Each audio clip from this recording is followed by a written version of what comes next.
Okay, let's be real for a sec. You know TikTok. You've probably seen it. Maybe even use it yourself. Yeah. It's huge, right? Way more than just those dance trends. People are building careers and businesses on this thing, like whole communities even.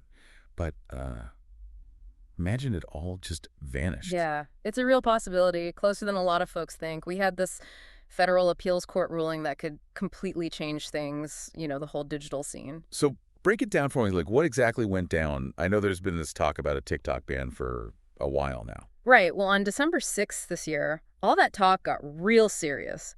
The court upheld this law, and it could actually force ByteDance, that's TikTok's parent company, to sell the whole app to an American company. Oh, wow. And the deadline is, get this, January 19th, 2025. Less than a month away. So Yeah. if they don't sell it by then, what happens? Poof, it's gone. Like off our phones, just like that. Pretty much, yeah. Removed from those app stores, and even accessing it could become, well, illegal. The court's basically saying national security trumps free speech, in this case at least, so they're not playing around. Okay, so say I'm one of those, what is it, millions of Americans who use TikTok pretty regularly.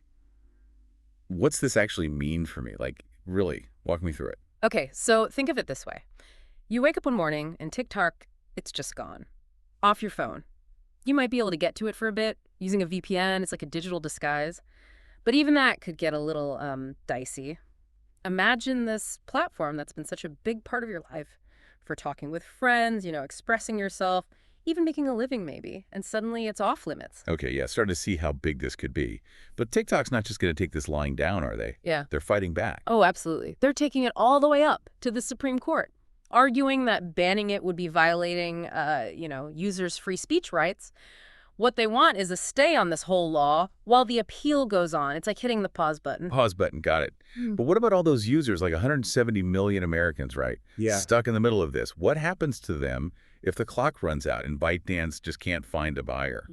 That's the billion-dollar question. Huh? It's totally uncharted territory. You wouldn't just have users cut off, but app stores could get penalized for even offering TikTok still. Everyone's feeling the pressure here. Wow, this is already way more complicated than I thought it'd be. And then there's the whole political side of things. Remember how President-elect Trump, he was actually for TikTok before? Yeah, and his inauguration is January 20th. That's just one day after the deadline. Oh, wow. It's this crazy political dilemma. He's on record saying he doesn't want a ban, but what can he actually do at this point? I mean, with that timeline. Talk about pressure.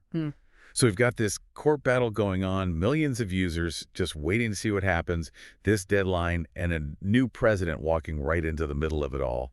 This is getting intense. It really shows how this goes way beyond just one app, We're talking about the power struggle between governments and these huge tech companies, international relations, and what it even means to have rights as an individual in this digital age. Like a real-life thriller playing out right now, and we're all part of the audience. Exactly. And as it all unfolds, it really makes you think about some big questions. Who do we actually trust with our data? How much power should these companies even have? And what should the role of government be in this online world we all live in? Not easy questions to answer, but we need to be thinking about them. It really is like a showdown in the digital world. I mean, with implications for everyone. And for a lot of young folks, this isn't just about losing an app. It's like losing, I don't know, a way of life almost, like a language.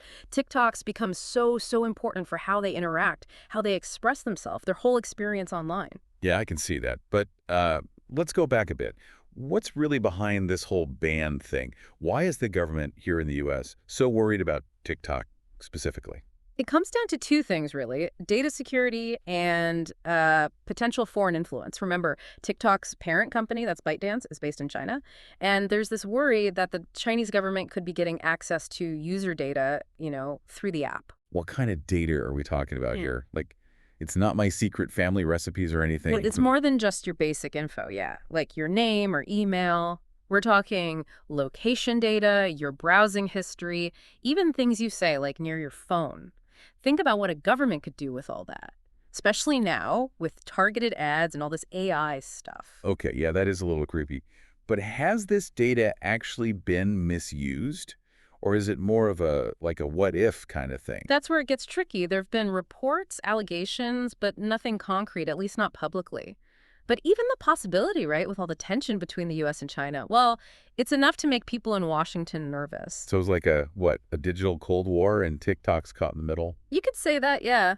This fight for, like, technological dominance, who controls information, and TikTok, with all those users and its influence, it's right at the center of it. This is making me think about all the other apps I use, all the data I just hand over, without even thinking about it. Are other tech companies going to be under the microscope like this? Oh, for sure. This case is setting a precedent. We'll see more scrutiny on foreign companies, especially the ones handling like sensitive data, social media platforms and such. It's a wake-up call for the whole industry, really. So this isn't just about TikTok then, huh? It's a bigger conversation about data privacy, national security, the role of technology in our lives. Exactly. It's forcing us to confront some hard truths. Who do we trust? Who controls our information? How much are we willing to give up, just for convenience or entertainment? And this is all happening with a new president coming in, right? Right. Just adds fuel to the fire. It's the perfect storm, and honestly, we don't know how it'll end. Whatever happens with TikTok, the effects will be felt for a long time. So where do we go from here? What are the possible scenarios? Okay, so a few possibilities. First, and this is probably the most likely, ByteDance finds a buyer for TikTok. Before that deadline, an American company steps in, maybe makes some changes to address those security concerns, and TikTok keeps running here in the U.S. So business as usual, just with a new boss. Not necessarily. Even with a new owner, there could be changes to the app, what it can do, how it handles data. The government might demand some safeguards. Right, that makes sense. So possibility number 2, what if they can't find a buyer in time? Then we're looking at, well, a full-on ban. TikTok's gone from app stores, millions of users cut off from their communities, content, their income even. It would be huge, disrupt the whole digital world. I can imagine the social media meltdown already. What Right. about the people who make money on TikTok? Do they just lose everything? It would be a huge hit, no doubt. They'd probably move to other platforms, but it's tough to replicate that level of success. It'd be chaos, a lot of uncertainty for anyone in that creator economy. Okay, 2 down. What's the third possibility? The wild card.